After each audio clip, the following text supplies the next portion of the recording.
It's a Stone Roadie show. All the skin formation that you need to know. Greg's got it all, so don't you go. It's time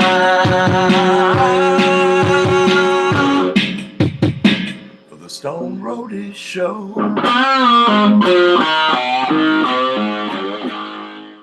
Rise and shine, everybody. It's time to wake and bake with Craig Reed and Griff Martin. The Stone Roadie Show, podcast 306. Action. Good morning, fellow Stone Roadie Dimension. Looky here. The following session is pre-recorded, and this is your host, the Stone Roadie Craig Reed, and this is my co-host, the rocket scientist, Griff Martin. So, hey, Griff, it's Monday. What is this? It's May. It's May 12th, the 11th. 2024. 12th. What did I say? I said 11th. You said 12th. You were right. I was wrong. It's Monday. Yeah, it's Monday. Well, actually, It's the 11th now. Not right now. Yeah. But when they're listening to this, it's going to be the 12th. And, this is my co-host, the rocket scientist, Griff Martin, who had the days confused. But anyways, here he is. And if you'll notice, he's a little discombobulated today. Down there in Florida, he's got a screwy internet connection, and I'll just let him tell the story. But he's a little bit, looks a little bit weird today. Go ahead there. Even though we both have the same internet company, my internet, I got Spectrum, and they suck down here. I have Spectrum. But the last podcast we did, we had or maybe there was one before that, but I had nothing but problems. And so we weren't going to do it. And then I said, let's just get on the phone and see how that works. Craig says it's okay. That's all right. To speak I got these earbuds in, and I'm on a cell phone, so we want to be like the post office. Come wind, come rain, come sleet and storm. We'll be there to fill our or whatever it is. but that cable company, they raised my internet bill, and I was like, you guys suck, and you raise it.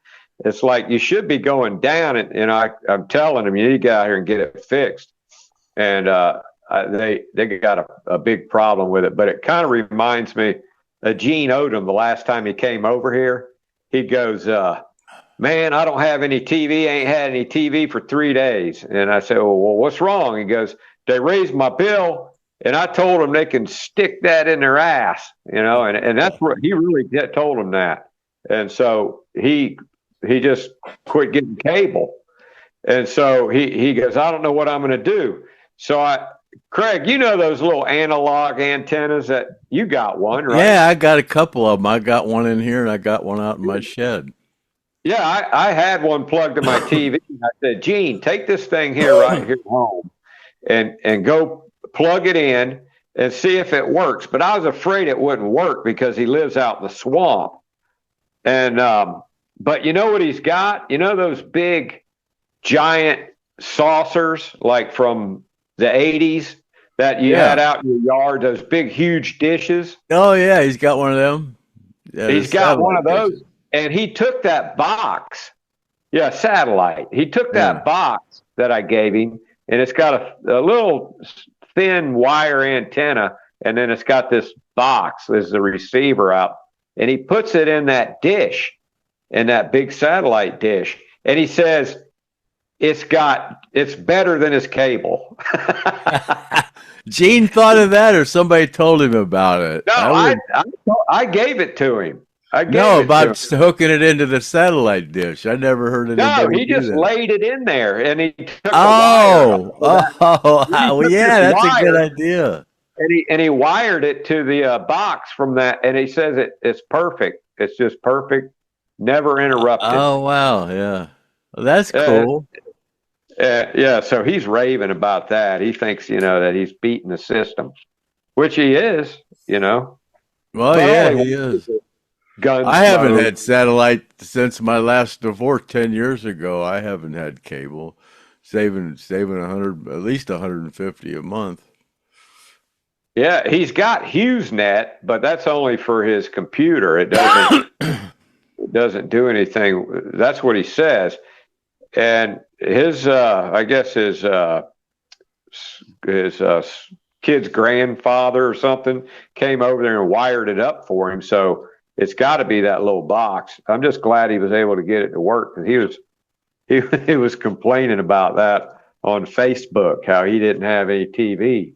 He's lucky you don't have a girlfriend. Women can't live without cable. You gotta be spending 150 or 200 a month if you got a woman. What was that post you put up the other day, Craig, about the a rich woman, a rich man? You remember? Oh, I don't know. Something about a man that stays single will save money, and a woman that's in a relationship will save money or something like that. Yeah, women in a relationship save money, and men that are single Yeah, save money. Yeah. yeah. Yeah, but Craig will then one put of it my all. one of my female friends said it don't matter what anything about a woman. She'll spend everything she's got. She don't save. The women don't save money; they spend it. Yeah, I know a lot of them make money now. I mean, they make really good money. There's a lot of rich women, and they don't. They want to yeah, pretty they're much DEI hires. exactly. They're not working You in the know, oil fields though. I guess it's possible to be the breadwinner, and not be the boss too, because men have been doing it for years. But I'm talking about with a woman. But anyway, yeah. So anyway, Craig, we got any more donations or anything you want to No, talk we about? didn't get no donations. No, just Andreas Hawk was the last one we got it from Germany for $100 here last week. That was it. And then somebody inquired about the Alan Collins rated X shirt, which I got a backdrop. I'll show that when I put it up. I just want to make sure this one gets on my thumbnail. I don't think I've ever used this as a thumbnail. That's a pretty cool thumbnail, I think. I got to have it on there for a little bit before it'll grab it. But yeah, the rated X shirt. Somebody inquired about the rated X shirt. They wanted to know what the bid was, and I said it was $100. And I think Robert's going to get that one. He's going to be up here in a couple weeks. Going to go to the Rock and Roll Hall of Fame. Ooh, So I'll just, cool. yeah, Yeah, that'd be great. yeah, He'll enjoy that. yeah, yeah. And So on these comments here, a lot of people, man, they really liked Estes coming back well, on that. yeah, they do. They really do. He's funny. I like Mike. And Sounds and like he's how ready to come on again here anytime we want him. Yeah. yeah, and how cool was it that he broke out that neck? The Ed King neck that ended up being the Steve Gaines, you know, uh, solo, and with that neck, and then basically, that's a unique item right there for. Yeah, when me and Mike talked here when we was talking about Paul coming on, and then I kind of hinted to get Mike back on. He sent me pictures of that neck and said what he did to it and everything, and I really never thought much about it. And then when he showed it on the podcast, I go right away. I didn't recognize those keys, those pearl keys. I goes, wow, and I remember. He goes, you don't really remember what guitar they came off of, do you? I goes, no. He goes, that's remember the drug deal that Alan gave that guy money, and the guy ripped Alan off. So you went over in Miami when you were in Criteria. You went over and took the guy's guitar. It was a Telecaster. I go, oh yeah, I forgot about that. Alan didn't really like it because I took that guy's guitar, but But You know, I mean, that's the way the music business was back then, man. You know, You and the know, drug. that's messed up, man. People took advantage of Alan. You know, they thought, you know, hey, oh, I'll get away with, you know. I Well, fooled that was pretty him. cool. That was pretty cool. Billy Fender gave him the guitar back because he had, you know, givers. Yeah, yeah. He was all liquored up, and he felt bad for Billy because Billy was trying to make it. He goes, "Here, take this," and then he had giver's remorse, and he told me, and I contacted Billy and said, "Man, you know, Alan's awful fond of that guitar, but he gave Billy another guitar. Billy gave that one back, and he gave him another one. I'm sure it was a nice one." I mean, yeah, you can't have a, you know, No, a problem with that, really. Blackie's famous, man. God, that's a famous. That guitar's whoever's got it, it's worth a lot of money, but they're not going to advertise that they have it because it's stolen. That's You like, you know? know, Steve Reynolds was saying having that guitar in his house, that was Alan's. He said it was just, Yeah, whoever's it, got it's to him, keeping it quiet. They're not going to tell anybody it's Alan because that's a yeah. stolen guitar. Oh, yeah. Is that the one that got stolen? That, Yeah, it it came was up stolen? missing. There's all kind of stuff that came up missing at Alan's house, and I think the same person got that one. There's the same person that Alan gave that gold top Les Paul to Chad, and the guy said, you know, that Alan, Oh, yeah. yeah, The, and then the he guy that took it, and they then there. that guy took it to a pawn shop and pawned it. And Alan found out about it and got pissed off at Chad. And Chad said, "Man, your buddy out here took that guitar from me and then went and pawned it." You know, so Yeah. yeah, it's screwed up, man. But what's funny People, is your son Chad. He goes, "Yeah, that's my neck.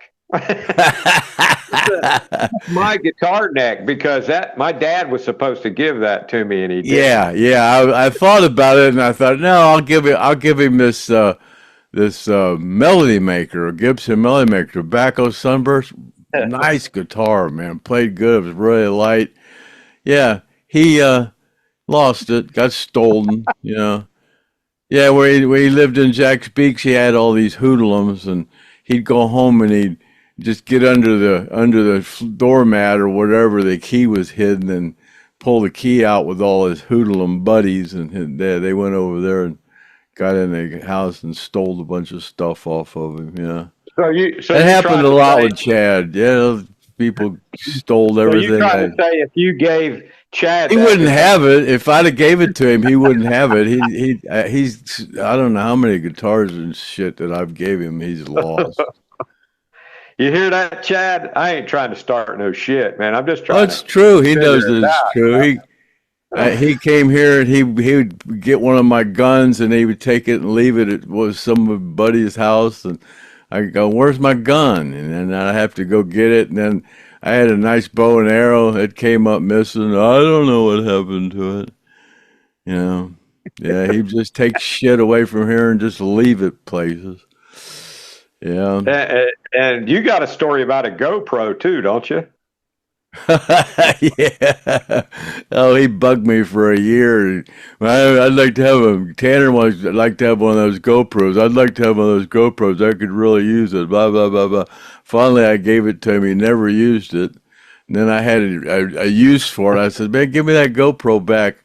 You know, I got a use for it." "Oh, I need that, man. I use that." He ain't never used it since I gave it to him. You know, this is like a typical father-son thing. It's like I think all fathers think that way. You know, I mean, my dad, you know, he pretty much if I didn't take care of my stuff, if I lost it or whatever, he'd kick my ass. So I don't know, man. Oh, Maybe you wouldn't give your dad that. I still have things from when I was 6 years old, you know, and shit. You, Oh, you do? What do you have? oh God, I still got clothes from I still got clothes I can wear from high school.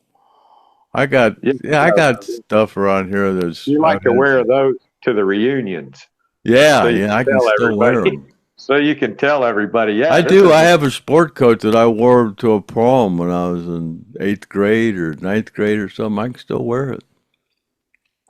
Came from J.C. Penney's. I got a J.M. Fields corduroy jacket that used to be my brother's that got handed down to me, but the thing still fits. It was big to begin with, but that thing's probably a '67 model. You know, it's just some of that Skynyrd clothes. You had a bunch of like stuff that came off the plane. What kind of stuff did you have, Craig? That was on the plane? I had all kind of stuff, man. I had everybody's stuff. You know, like I said, I went over there to that warehouse in 1980. And they handed me the key. They said, "Here, go put all the stuff together." And I went in there and I opened the door, and it was full of clothes. There's half the stuff wasn't in suitcases or nothing. It was just strung out all over the place. And I started going through this stuff. I said, "Well, this was Dean's, and this was Ronnie's, this was Steve's, you know." And I laid stuff aside, and I called everybody, and nobody wanted anything, man. And especially the women. They just said, "Man, that stuff that was in that field and got all wet, and then it was up there at the police station. Now it's been up there at that warehouse for 2 years. Don't it smell?" Or 3 years. I said, "Well, don't smell it 2 years, I guess. Don't smell like roses, but there's nothing wrong with it." He said, "We don't want none of that stuff. It just bring back bad memories." And, you know. And so what did you do? Take and wash some of it and figure out? No, I just left it. You know, it was all dry. I've been up there for 3 years. It was all dried out. It was just mildew smelling. I just packed everything up in garbage bags and put it up in with my shit and just stored it for 30 years. And what kind of stuff was it? Was it like T-shirts? Yeah. Steve had like a dozen or so vests. Really? And just T-shirts. And did you sell that stuff, or where is it? Where did it go? Yeah. Sold all that stuff. You did? Oh, yeah. Most of it, yeah. Years. It was like when... Well, that's how I supported myself. You know, after I got fired from Skynyrd, I didn't have... You know, I got brain damage. I can't go out and get a job. I was an alcoholic and a drug addict. I go to get a job, and they go, "You work for Lynyrd Skynyrd? Well, you're a drug addict." I go, yeah. Well, we can't hire you. Coincidentally, in the comments, there's this guy, Edward Henry. Now, Edward Henry, I don't know if you're real or not, or a nemesis. Because we had a nemesis on a couple weeks ago. Leave some comments. Somebody knew who that was, too, and you were right, the person you told me. Yeah, and so this is probably that same person. They're trying to, act like they're a regular, but which it could be, but I don't care. We don't care. But it's a good question, actually. It says, "Don't get me wrong, but how is it all of the other plane crash survivors are broke, but Craig isn't?" Is that because you got a fuselage out in your barn, Craig, which you get all the parts off of? Because, well, like I said, I got more money than I'd care to relinquish for the hot rod. You know, yeah, that paid off. I don't have any bills. You know, I mean, the money I got from all that stuff, I paid off all my bills. I live off Social Security. I sell one thing a month on eBay, and you get subsidies from the government. Yeah, man, I get my electricity. I'm on electric. Yeah, because I don't make a lot of money on my Social Security because, So the way Craig goes is he's got some shit stashed. He lives off Social Security. He's retired. His place is paid for, which he had to buy it back, I think, from the family or whatever. Yeah, when my parents died, I had to buy it off of them. He ain't rolling in cash, man. He ain't rolling. Trust me. Most people, I don't eat a lot, man. My food bill ain't shit a week, man. I spend $50 a week on food, maybe 60. You know, most people are spending hundreds. You know. Yeah, I don't eat. I eat once a day, and that's I don't eat. but you've got your signature is worth. Hell, you've made like 200, $500 off of your signature on a picture that's a reproduction or something, and so that's a nice little thing to have if you can sign something and it's worth money and you can sell it on eBay. So Edward Henry, that's a nice little source for him, I guess. That I'm getting better with my signature, getting all these prizes signed, and I signed a bunch of business cards today, and I got it kind of like a formula now. As long as I can get the first C down right, the right size and everything, because if I get the C too big and then I get to write the rest of it bigger, but yeah, as long as I can get my C and Craig the right size, I can finish it off. I did good today. I'm getting better with my signature. Yeah. So what all do you have signed? Man, I hate to say it, but I thought I got everything signed except I got down to the seating charts for the plane and the Fox pictures. I don't have enough of them. So I'm going to have to go to tomorrow, Monday. I'm going to go and go down here to whatever this place down here to make copies. I tried to put them on my scanner. My scanner won't read them. I got a new printer, and I don't know. It's just not working. So I'm going to take them down here. My niece has a printing shop. Maybe I'll take them to her and try to do them. But yeah, I got to give everybody what I promised them. So I got to get some more of those seating charts and the Fox pictures. I don't have enough of them. I got a lot of the heroin pictures and the Mercedes pictures, and I got enough of the of your painting, and I got enough of the $100, $1 million bills, and I got enough. How many seating charts do you need? Coins, and I got enough kazoos. I got enough of everything except for those things. But they're all fitting in one package. Do it. How many seating charts do you need? Oh, well, I'm just going to go ahead and get like a couple dozen of them. I don't need them. I only got about. Oh, because I think I have a few. If you just needed a few, Well, yeah. I just need like 10. Oh, I don't have that many. No. No. Yeah, I need like 10 each. But I want to get a few extra. Those are pretty cool. But if anybody made, it's just gone. If anybody's wondering what Craig's talking about is, if you're a new listener, it's hard for people to keep up that's never heard the podcast before. Most people that watch it, they know what's going on. But Craig, and he had given out some prizes about a year ago, and we were just rolling week after week giving prizes out, and then Craig backburnered that thing there a little bit, and so he's just now getting around to sending the prizes. And everybody was just supposed to get a coin in one thing, and I screwed around so much I felt bad, and I said, man, I'm just going to give everybody everything, and then I had everything all stacked away, and I took everything out to my daggone tent, because I'd set me up a portable production office out there. And the day after I did it, it got cold.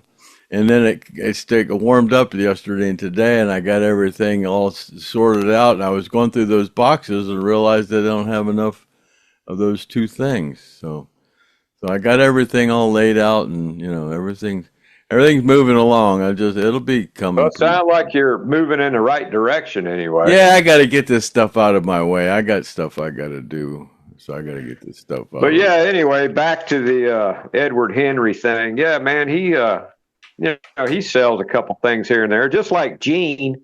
Gene, he wasn't as fortunate, I guess, as Craig to be able to get a whole load full of stuff out of the storage unit. That probably helped quite a bit.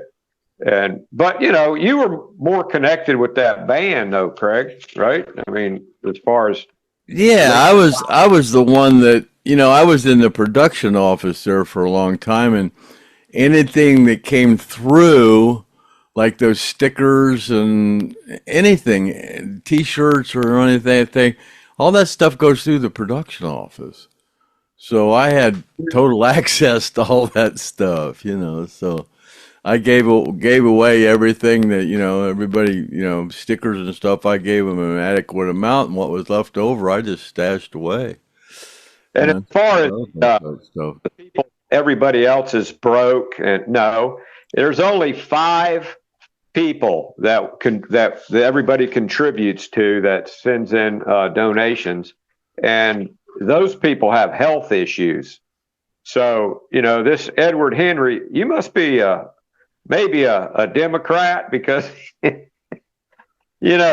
I mean, these people are suffering, man, because they got health issues, and they're not broke. But then he wants to know, why is somebody sending Randall Hall $300? He's like, why does Randall Hall need $300? Maybe he's truly, a real person, but I think he's just kind of trying to, poke things at the podcast in some kind of a way, like it's a real person on there. But no, Randall Hall has got health issues, man. So that's why. That's basically why we're doing it, because everybody that you contribute to, if you donate on the podcast. And Robert Wheatley is the one. Robert gave Randall $500, and instead of me rolling it through my bank account, which doesn't look good, and then this time around he gave Randall $300, and I said just send it directly to Randall. Those donations went right to Randall. Those didn't go through me. I just had them send directly to Randall. But most of the time I just get it here, and then I can. But those ones, he needed the money right away, so Robert just sent them right to him. Well, his point is that he thinks Randall Hall must be a big rock star, and it's got rolling in the cash with millions of dollars. If you don't write songs and they don't sell hit records, you don't make a lot of money in the music business. That's right. Yeah, you gotta sell records or something. You don't play clubs and make a bunch of money. You gotta sell these records. People they're down on their luck, and then you got that's why anyway. So if anybody saw those in the comments, and you feel like that who this person is. And when you're talking about somebody down on their luck, you ought to check in to seeing if they went through a divorce. That's a good reason why a man's broke, goes through a divorce. Well, you can tell usually if they lost a lot of weight unexpectedly. Because that's the divorce diet is not a diet that you take; it's a diet that's inflicted on you. So that's how Craig.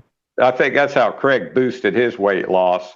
Was right at the same time you were going through a divorce, and you just didn't gain it back. No, I'm still. My main goal every day is to lose weight.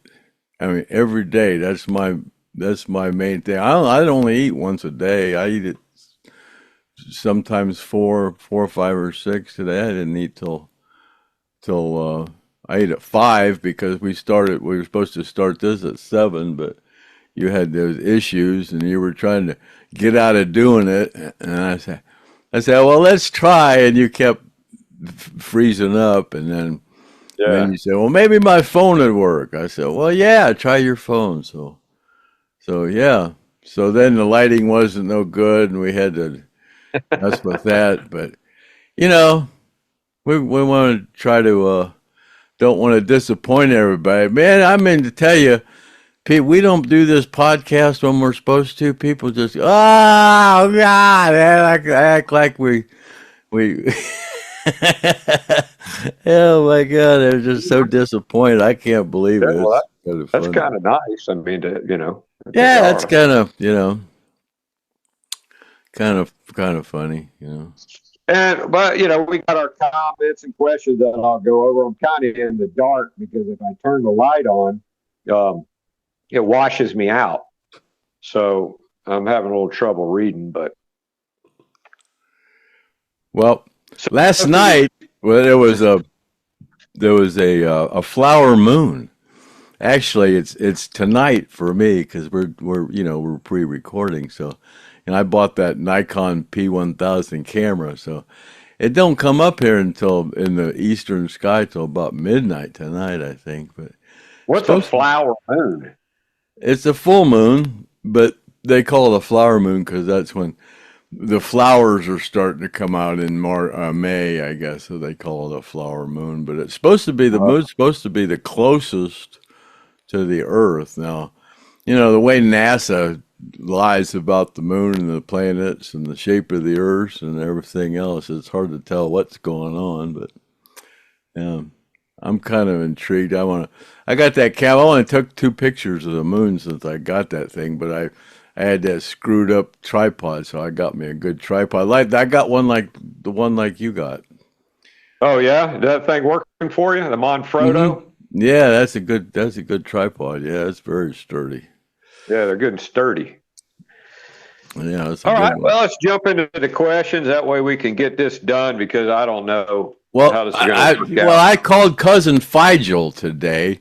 I don't know if anybody out there has been hearing about this methylene blue. Am I pronouncing it right? Methylene blue. Methylene blue. Yeah. Methylene blue. It's been on Joe Rogan and Robert Kennedy Jr.'s taking it, and it's supposed to. From what Rogan said, it started out as a fabric dye. Now, why somebody would think that was good to ingest is beyond me. But I guess people started doing it, and people with stage 4 cancer. And Mel Gibson said he knew 4 people with stage 4 cancer, and it cured them. I mean, they have 0 cancer, and they had stage 4. You know, so if I had cancer, I'd, and I was just waiting for the day, I'd damn sure be doing that. Now, I told Cousin Figel to do that worm medicine. What was that? What's the name of that stuff? Well, you can't. Yeah, ivermectin. Yeah, and he didn't like that, so I called him. They might demonetize us just for saying that. Actually, I don't give a shit. I'm over here to help people. I don't care about. Well, we'll see. They might have changed by now because everybody's taking it now. So. If I can cure somebody from the big C, if I can cure somebody from being a big fat pig, that's what I want to do. And I help a lot of people from what they tell me. They say they say I open the refrigerator to hear my voice going, "Shut the door, you fat pig. You're not hungry, you're stoned." But you know what? What's funny is Weight Watchers is going bankrupt. And everybody's doing that Ozempic, that O-word thing, Ozempic. I know what it was. I just didn't want to say it. But yeah, they said, instead of monitoring your diet, people are, I can't not eat. It's impossible. I can't not eat. And then they inject themselves with something to force them not to eat. That don't make no sense. If you can't eat, if you can't do it on your own, you're going to inject yourself with something so you don't have an appetite because you can't do it on.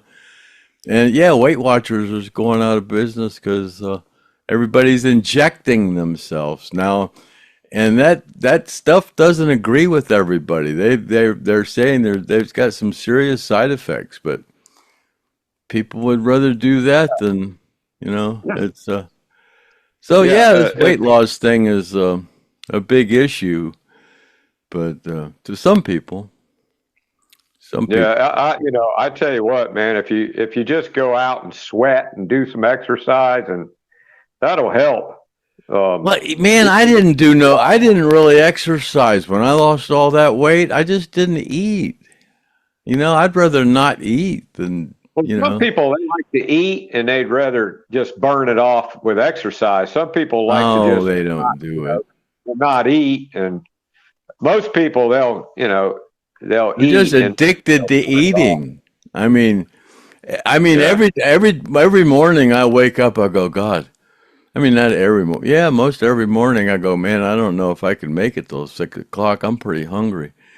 And I just, keep struggling. And about noon or 1 o'clock, I'm not hungry. The hunger pain goes away. And sometimes by 6 or 7 o'clock, I think, well, man, I can just go another day. Yeah, but you gotta get yourself through that barrier, But Yeah, but they say that people that fast don't get cancer.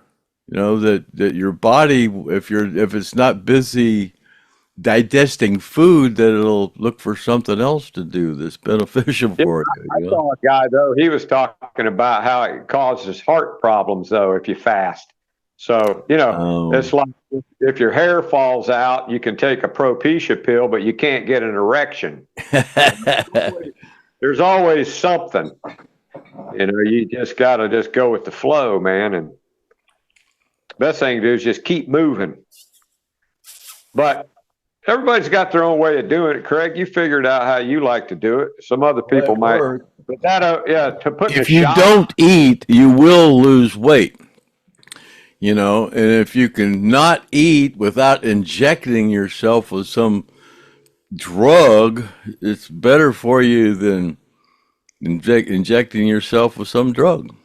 If you can do it on your own, I mean, that's just kind of logical to me. But whatever. This has been Craig's Fat Corner. Yeah, Craig likes to get a little fat talk in every now and then. It's been a couple podcasts since we've had a full-on fat discussion. There, now you got it out of your system a little bit there, Craig. Yeah. All right, let's run through the comments and questions here because we've already been on here probably about 30 minutes. I want to just give my condolences to Pam. Her husband Dave died. The guy that played harmonica at Whitey's. Oh, really? Yeah, Pam, my friend Pam, and me and Leon was good friends with Pam, and her husband Dave, the guy that played harmonica out there at Whitey's, he passed away a couple days ago. I'll have to go back and look at that. Yeah, he was a good harmonica player, man. Did we have it on the footage on the podcast? Yeah. From out at Whitey's, when they were he was up there jamming with Zach and. Yeah, somebody wants to see that. Just it's the Gary Rossington Celebration of Life. I don't know what number that was, but that was 2 years ago now, wasn't it, Craig? Oh God, yeah. That's how long Gary's been gone. 2 years. Yeah, it'd be 2 years. It's 2 years here, May, wasn't it? Didn't he die in March or something like that? I don't know. I don't remember. Speaking of that, it was Mother's Day yesterday, Craig. Did you say Happy Mother's Day to anybody in your family? No. No. No, you didn't call up Lisa and go Happy Mother's Day? No. No. Chad and Lisa took my friend Dawn and Marcia out for a tour of Jacksonville Saturday. They were in Florida from cool. Arizona down in Disney World and stuff, and stopped up and seen Chad, and Chad took them all over. Took them all over Jacksonville. They're getting a lot of rain here lately. I think it's all going to be over with though after today, and maybe they'll fix my cable. The cable guy's coming tomorrow.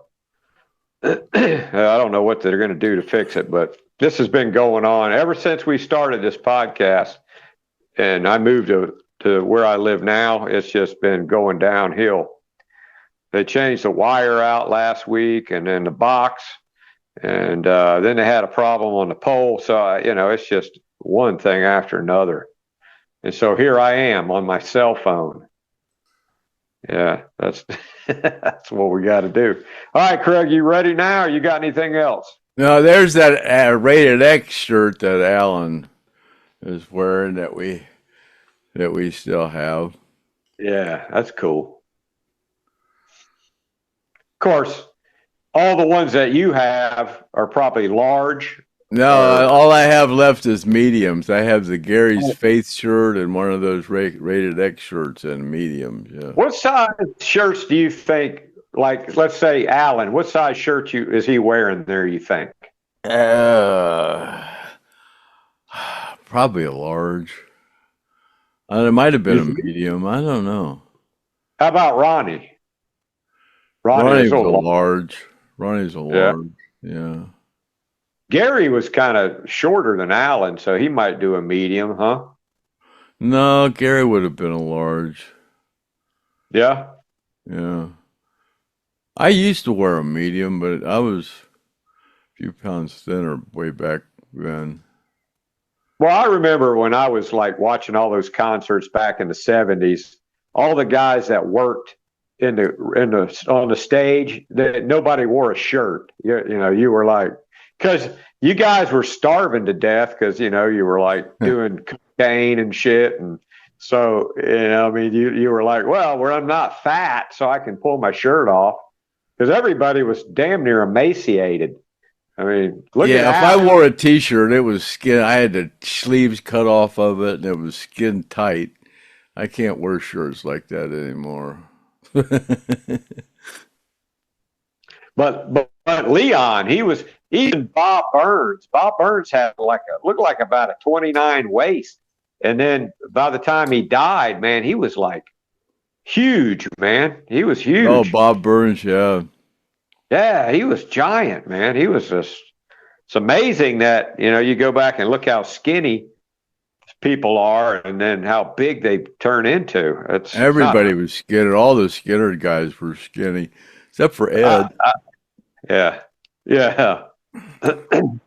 There's a picture out there, and Ed said that he was just horsing around, and he put a pillow under his shirt, and it's a picture of him and Ronnie, and he's got a pillow under his shirt, and people think that's real. At least I was told that's a pillow under his shirt.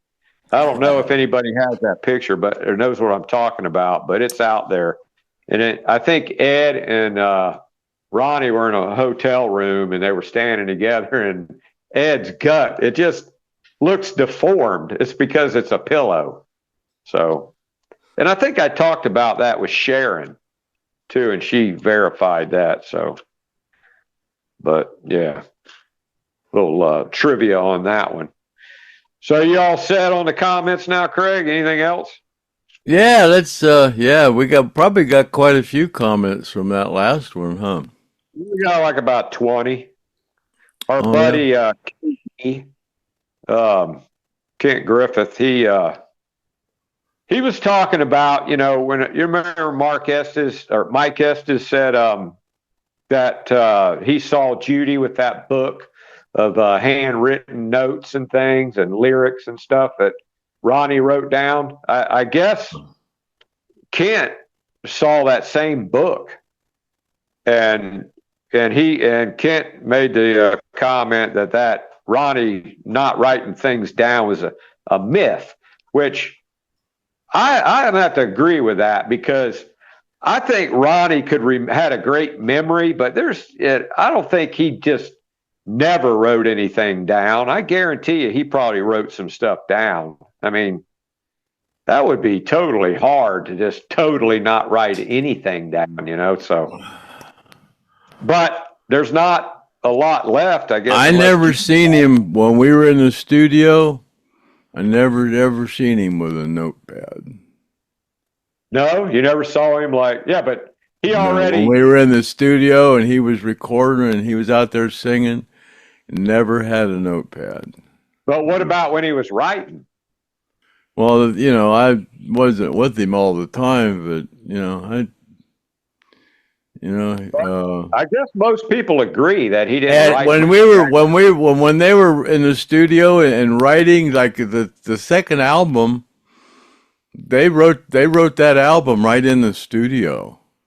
He was in there writing for that whole album, and I never saw him write any notes down. I never saw him write Great. notes down. So, So not to say that he never did, but I never, not that I, paid that much attention, but I don't recollect ever seeing him writing anything. and if you have a book of handwritten stuff, lyrics and things like that from Ronnie Van Zant, that kind of like, is that even valuable? I mean, it's got to be valuable, but it doesn't jive with the whole, he never wrote anything down. So it seemed like to me that would affect the value of it somehow. I don't know. I don't know. Or whoever owns it, they don't want anybody to think that Ronnie wrote anything down. So you wouldn't want to put it out there because that would kill that whole scenario. So they don't want to release that. You know what I'm saying, Craig? They don't want to say, here, we've got a book of lyrics that Ronnie wrote, because it's too valuable for people to think he didn't write anything down. Yeah. I think that's probably what Kent thinks. But, I'm kind of in agreement. I'm sure he had a great memory and, better than most. But God, man, how could you, all that great music and not write any of it down? And then Will Wilburn. I got to say something. I saw Johnny. Johnny's got Ronnie's Mercedes now. Oh yeah, I saw that. And Johnny was going, it's a 40s something, and it's a 1953 Cabriolet 220. But I was just shocked that Gary left that good car in the garage and let it get that deteriorated. I mean, I'm ashamed of myself for letting Alan's Olds do what happened to it, but I didn't have no place to put it. Gary had a garage and everything. I don't know what the heck. He must have left that thing uncovered, or man, it was just nasty. Well, the interior, that red interior, still looked. I mean, it was dirty. Yeah, but the paint, and it hadn't run. Why didn't he at least go out there and start it every now and again? I mean, you gotta start it and pump the brakes and keep all the fluids running. And he just, man, when he got that car off of Allen, that's kind of like it wasn't even in that bad a shape. When he got it off of Allen, it was just mechanically needed some issues, but the paint and everything was real good. But he could have had somebody take care of it for him, I'm sure. Yeah, but Johnny said it's been sitting in the garage that whole time. Well, it's good news is Johnny's got it. Yeah, so, yeah. Yeah, and Will Wilburn, he says, where are you auctioning these things off? He says, I can't find them. So evidently he saw the Rated X shirt and some of the other things that we've been auctioning off. We're auctioning it off right here. So if Craig says he's got something for sale, all you do is email him at thestonedroadie@gmail.com. I don't know if you want to put that up, Craig. And if you see anything that you're interested in buying, and Craig's got stickers for sale. What are they, $20 a piece? $25 a piece. These stickers right here. 1970 stickers. Which they were is new. made in. Clayton Johnson donated these to us from.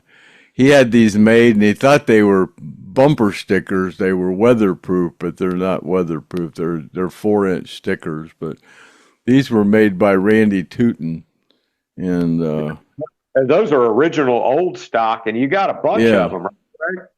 yeah, I got quite a few of them. Craig will sign it. You know, if you send him an email and say, "Hey, I want," tell him how many you want, tell him to sign it, whatever. And that's something easy that he'll just mail out in an envelope. That's no big deal. But yeah, so anything that you see on here, you know, that's for sale, it's for sale on here, and the money goes to the survivors. And people donate stuff, and they'll go, "Yeah, I want to donate some money, or I want to donate this to sell or whatever," and they'll designate who they want the money to go to. And if they don't, it'll go in the general fund for all of the 5 plane crash survivors. And if anybody wants to donate to Randall Hall, you know, you can do that. But and now that Mr. T's back in business, hopefully the economy will get better and we can all start donating a little bit more than we normally do, because it's been hell, man. Things are getting high. Insurance is getting high, and car insurance. I just got another speeding ticket, Craig. Did I tell you about that? Oh God! Oh hell, man! I had to get a lawyer because I'm out of all my classes.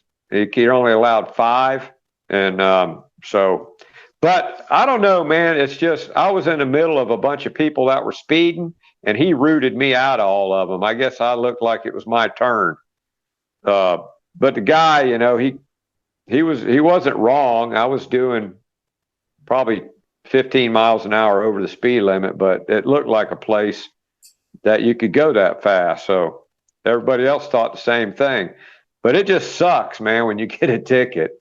When was the last time you got a ticket? When I went down to Mississippi, going 170. Did you take a course? He didn't get me for going 100. He said, "Man, if I put you down for going over 100," he said, that's the red flag. You're supposed to go to jail for going over 100. Oh. So Something did you like have to? You didn't have to take a course to get your points down. You just let the points go on your license. I don't know. That makes your insurance go up. I don't know. Yeah, it does. It makes your insurance go up. That's that's why. I think something he said that he's not going to make it, so it'll go on my insurance or something like that. I remember. Damn, you must have gave him a bump of some cocaine or something. You know, what the hell is he being so nice to you for? Because I told him I was coming from that Skynyrd thing. Yeah. Well, that guy. I used my Skynyrd card. Well, I was actually on the way to see my friend who had a stroke. Guy I've known for 35 years, and he just had a stroke, and he's all crippled in the hospital. And I was like, not paying attention to my driving, more so to where I was going. And, you know, it was kind of like freak out mode because it was a good friend of mine. And so, you know, I didn't need that on top of the bad news, but shit happens. Okay, moving along here, Jerome Murphy. Did Cassie Gaines go through Ronnie or any of the other band members to get Steve to play in the band? I know how it happened. You know, he was playing at the Holiday Inn, and then I guess she kept bugging everybody in the band. Hey, my brother. But who was it that had the final say so that said, okay, we'll let him play? Ronnie. I don't think Gary and Alan wanted him to come up and play. I think Ronnie. Yeah, neither. Wait a minute. I remember Gary saying, you know, we can't let Tom, Dick, and Harry play. You know, just we're big time now. You know. Right. Yeah. Yeah. I like that interview he did where he talks about it. Ronnie said, I remember Ronnie saying, we'll let him play, and he said, Kevin, if he sucks, just turn him off in the PA. You know, I remember that. You know. Yeah, okay. Ronnie told Kevin, he said, man, if he sucks, just turn him off. You know. And then when he was playing, did you kind of like notice anything about like Gary and Alan and Ronnie? Were they looking at him like going, right away. I mean, immediately as soon as he started playing, Alan went and looked back at me and went, and he played for just like one little section, and Alan just went, "He's the one." Right yeah. Yeah, he said, So he's the one. He looked right at me and said, he's the one." Yeah. And then he finished playing, and then he finished with the slide part, and then Ronnie said, do it again, and he took off and just started playing. And yeah, I don't remember exactly when Alan said that he's the one, but yeah, it was. But they made it sound like he got right on the bus afterward and came to the next gig. I don't remember that. Of course, I wasn't on the bus.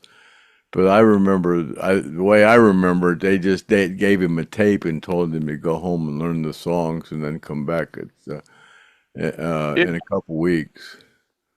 his crawdad buddies pretty much told me that,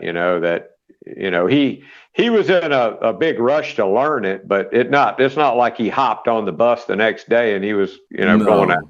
No, that's not the way. Of course, I wasn't right on the band bus, so. But Actually, I remember he didn't even get on the bus. They gave him a tape and told him to go home and learn it. And we were going to start up in Myrtle Beach in a couple weeks, to meet us there. And then he met us in Myrtle Beach when we started that leg of the tour. Because I've talked about before when he showed up that me and him smoked pot the whole afternoon. Yeah, he didn't care. And he wasn't intimidated in the least. Yeah, he just.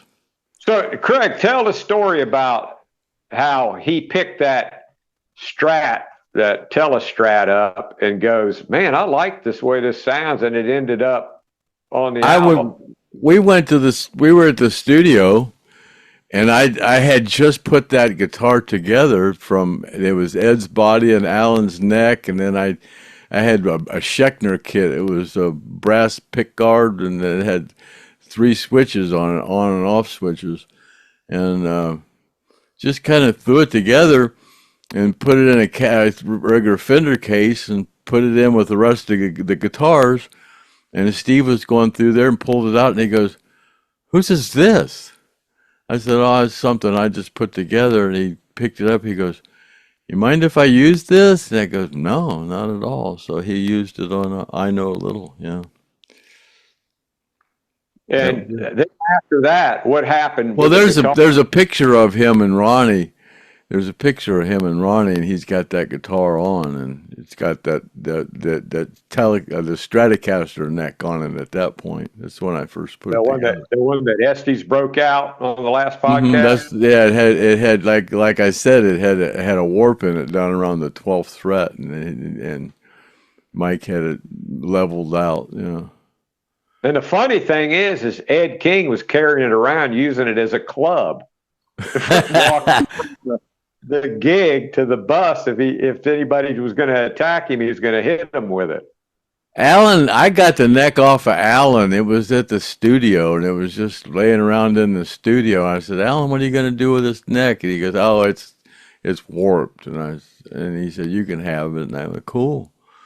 So yeah, that's crazy, man. Put it on that body. The body was a body that Ed had.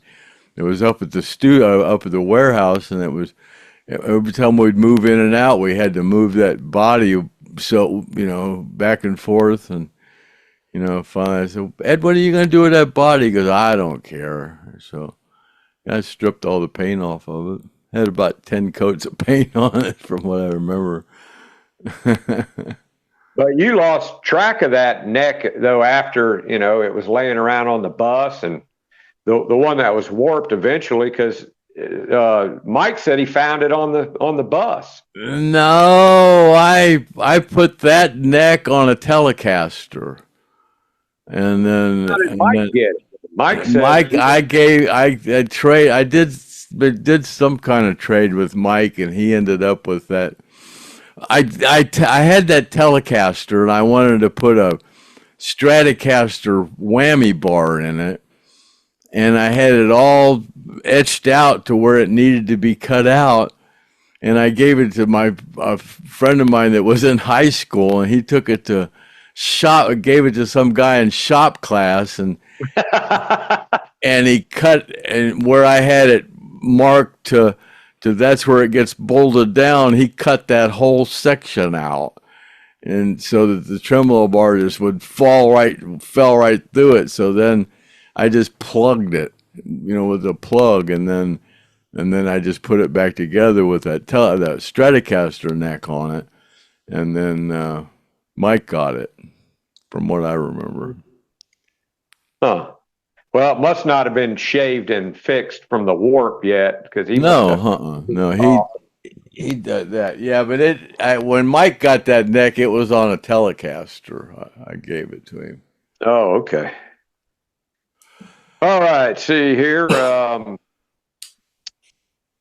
Another person, Ryan Anderson, talking about how much he enjoyed Mike being on there. And Mark Reagan, Stoned Roadie fan, glad that Mike mentioned that Trenton, Georgia show fundraiser, because he plans on going to that. It's the 24th in Trenton, Georgia. I don't know how you find out how to get tickets to that. Maybe you go on to Skinny Molly webpage and then you can do it there, but it's a fundraiser. I wouldn't mind going to see Skinny Molly. I don't know, his shoulder's feeling bad, so I imagine they don't have a lot of shows booked right now. Huh? They put on a good show. Check out the website. Jay Johnson's a real good guitar player, and then Luke's a good bass player, and their drummer, his name escapes me at the present time, but yeah, they're good. They're tight. Yeah. They've been together for a while. Do you remember the Fresno 1977 show that was filmed in 8mm? Some of it's on YouTube. Not really. No? I wonder if that's one of those black and whites. I think that's that gig that's got the round stage or something like that. There's the stage. Yeah. Only about 3 or 4 foot off, 3 foot off the. It's round and it's like, I don't know. Yeah. Well, I don't think that there's a lot of it on YouTube, but some of it's on YouTube. I'm going to Google it and take a look at it and see, because it sounds interesting. I'm sure I've probably seen it before, but I just want to see if I can find it. Then Jerome Murphy, he's saying, hey, get Mike Sparks on. And you got that worked out, don't you, Craig? Mike, well, first I contacted Mike and I asked him to come on.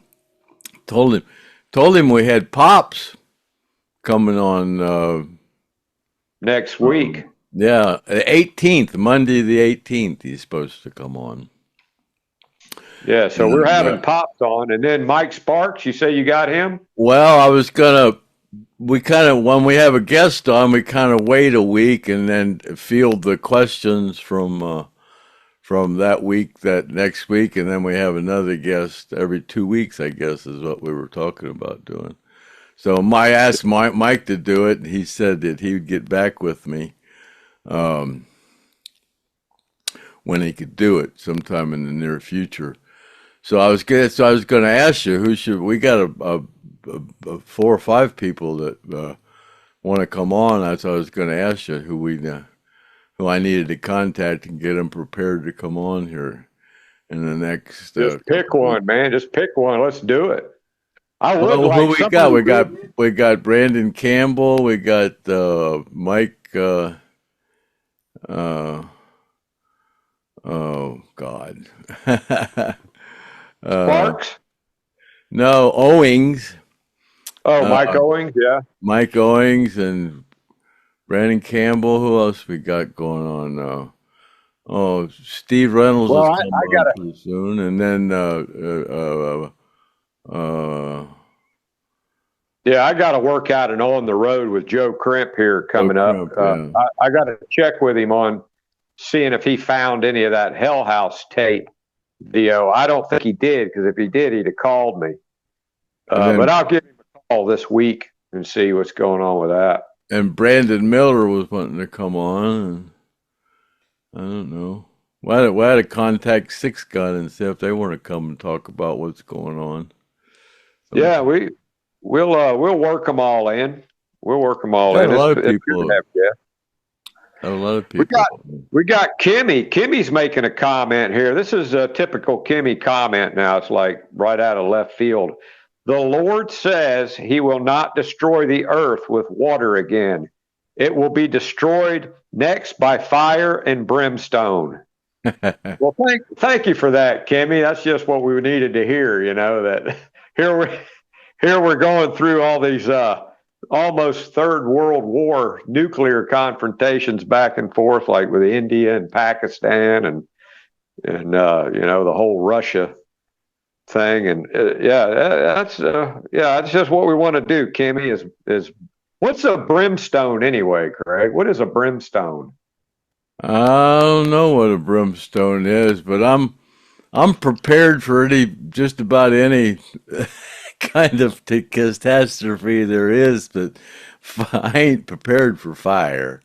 Fire's a rough one. Yeah, brimstone. Don't forget the brimstone. The brimstone. Kimmy, I want you to look up brimstone and tell us what it is, and leave it in the comments, and I'll see if I can find it. What your definition of brimstone is? That fire's hot. Yeah. I mean, I know what fire is. I'm not sure about what a brimstone is. I don't know. And we got here Patricia Lynn. I wish Paul could have been on. She was. That was kind of sucked, man. I could hear Paul talking on the phone, and I was like, damn, we could just get him on, man, But sometimes, these computers, and maybe he couldn't open the link. Maybe we get a hold of him. Maybe we can get a test run with him here in the next couple. Yeah, that's what we'll do. We'll do a test run and get it, and that's who we need to get on next. Yeah, we'll try to do that. We'll do Pop. We just need to get him to get a link he can open up so he can get on the Zoom meeting. And John Hartline, he really was blown away about that neck when he saw that neck, and he's like, you don't realize for a Skynyrd fan, especially a Steve Gaines fan, when you break out real items that you heard music played on the radio for years, and then Mike is holding up the neck that Steve held in his hand and formed all those notes for that song. It is amazing. It doesn't belong in a museum, or it belongs in Chad's closet where somebody can steal it. Sorry about that. What's funny is to realize what that neck is now. But at the time when I gave that neck to Mike, I didn't even think about it. You didn't even think about it. No. It was just a bent Strat neck. I wonder, what do you think that thing's worth, Craig? Just the neck. You would know. You're a guy who knows how much stuff's worth. It just depends who wants it. It's worth as much as somebody will pay for it. I bet if you took that into Pawn Stars, they would probably give $100,000 for it. I got a show and tell item here that I don't even think about having, and somebody told me it was worth a lot of money. I use it for a coaster. You're supposed to get that pedal. I'll read a couple comments while Craig's gone. I'm back. Anchor loves the intro. Yeah, the Mike Estes intro. I'll put that on here again. What you got, Craig? I put it on this thing. It's like I put it on this mantle, because when it came, it was just the metal piece. But what is it? A buckle? It's just a pewter. Yeah.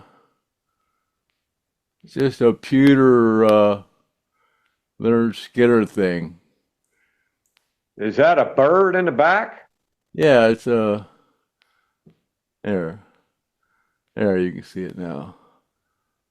Where did it come from? And What's the all backstory on it? the band members got one, and I got one. But there was some guy was showing it off the other day. He goes, "Look what I got. These are really rare." And I said, "Yeah, I got mine." And he goes, "Man, Pawn Stars would pay a lot of money for that." It came in a white box with a piece of. How did he get it? How'd that guy I don't know get how it? he got it, but yeah, I put it on this little pedestal here, glued it on there. So you had that laying around on your desk just. Oh, it's just been laying around for forever. It was in every time I have an office somewhere, I take it. It's like a paperweight in a coaster. Douglas Moore says that he thinks that the last podcast we did was the best one to date. Well, I tell you what, I got to go back and look at some of those people that we interviewed. We had a lot of great people on, man. We had a lot of really cool people on the podcast. So it's hard to say that. It's just been a while since we've had anybody on, so he's just kind of getting punch drunk. He's getting shocked over because we haven't had a guest on in a while, So we kind of heard a little scuttlebutt about Sharon's book that we're not supposed to, I guess, really talk about, but I guess somebody supposedly put the cahoots on it, and it's put a stall on it or something. I don't know what's going on. Yeah, probably some copyright problems. But seems to be an issue with it. Somebody doesn't want it to come out and put a hole. But that is hearsay at this point. That's just hearsay. But it's. I heard that she was trying to get it out, and then all of a sudden it's not. So something's in the works. Yeah. Yeah. On the last podcast, we were talking. Remember, I told Mike about Jimmy Johnson's brother, right? Like 6 months. Actually, it was April 4th, 1977, and it was a DC-9, and Jimmy Johnson's brother was on that plane, and then some recording, somebody from, I got to get with who told me that about somebody had signed something in the Muscle Shoals studio that was on that plane, and it was a female. I don't know if it was but Brian Bodkin told me about that. I got to get that story. But anyway, Jimmy Johnson's brother, which is Jay Johnson's uncle, was killed on that plane crash, and it crashed in New Hope, the community of New Hope, which is near Cartersville, Georgia, where Bob Burns lived. Now, that happened before Bob Burns was probably living there, but that was supposed to be like the worst plane crash in Georgia's history. And it happened right before the Lynyrd Skynyrd plane crash. And there was somebody that was, connected to Muscle Shoals that was on that plane. So it's kind of a bad year for plane crashes, Skynyrd and Muscle Shoals. And we got David Hester says, Griff, I was hoping you would question Mike a little bit more about that 10-hour jam session that he did with Ed King. I guess when Ed King, the last time he played with him, what were they playing? He wanted to know what kind of music they were playing. Yeah, I didn't ask him. I should have asked him what kind of music, what songs they were playing and stuff like that. But next time we get him on, man, we'll ask him that question. You know what I'm talking about? He said the last time he played with Ed King. Yeah, I remember him. And they played like for 10 hours, and they were smoking cigars and drinking hooker nose.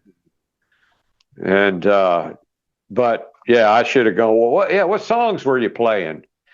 And so David Hester is going, come on, Griff, ask him. And I wasn't asking. Sorry about that, man. I hate when you want to hear something like that and you know, the person won't ask the question. But yeah, I missed that one. Sorry about that. Yeah, and then Southern Drummer, which is our guy who donated the dobro, and he says thanks for mentioning the thing about Mike at the Still that day. Alan came and played with Mike Estes at the Still. Yeah. So he was wondering who opened up for I don't which he think knew there was an opening band. Yeah, Mike didn't know, but he. That's that stage in there has only got room for one band. Yeah. What did Alan, do you remember what was Alan up there long at all, Craig? Was he just up there for just one song, I think. Yeah. I think he just got up there for Crossroads, I think. Oh, cool. Something like that, yeah. And so that's the end of the comments there, Craig. And I guess the next time we come on, aren't you going to do a Saturday night special with Kathy coming up or something? I just talked to her. Yeah, she said she's about ready to do one here. She said maybe this weekend. She wasn't sure yet, so we'll let you know. And yeah, the question came up about my buddy Ronnie, who's in the prison down there in Florida, and Mike Estes brought up his name, and then he was shocked to hear what happened to Ronnie. And I was talking about I was going to try to have some people write to the governor or the guy that gives clemency to people down there, but I want to put together some kind of a form letter so it's easy for everybody to, you know, because he's got health issues and stuff. So I'll put together a form letter, and then anybody wants to help out, you know, I'll send them a kind of a form letter that they can go by and send it to the governor and the clemency guy. I just haven't got it together, but I'm working with his niece to do it. And yeah, Amanda and her boyfriend, they still have that black Epiphone Les Paul that was signed by all the band. If anybody wants to inquire on purchasing that, and they said that, you know, they would donate some of that money to the survivors if we could settle it on here. And yeah, that's all that's about the end of our jibber jabber for this Monday, May the 12th, for the podcast 306. And we ready to go there, Griff?